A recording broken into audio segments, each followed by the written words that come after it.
For this model, we thread the film like this.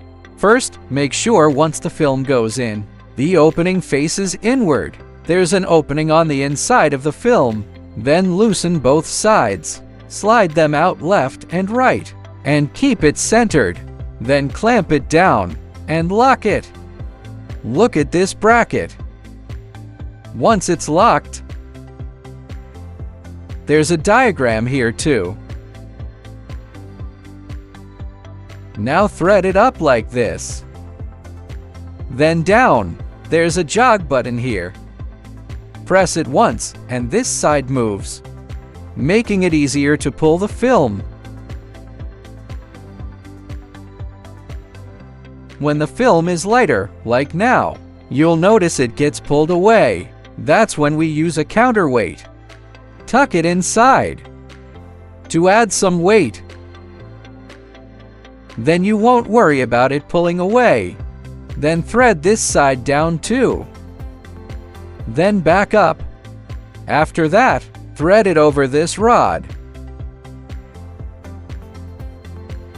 Feed it in from the bottom like this, over to this side.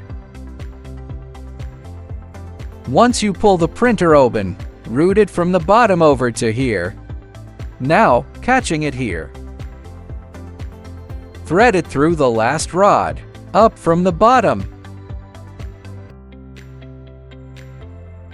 Then just feed it back inside. There's a press bar here. Open it downward, and a gap will open up. Once you thread it through a bit, just catch it with your hand here.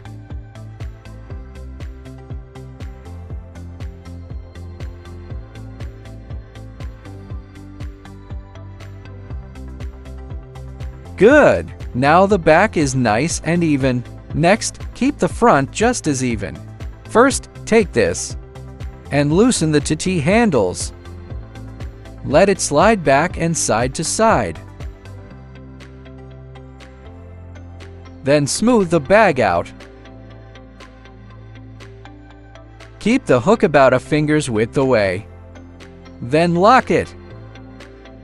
1 finger's width away. Then lock it in place. Finally, there's a sensor here. You need to cover this sensor using the tail end of the film and cover it.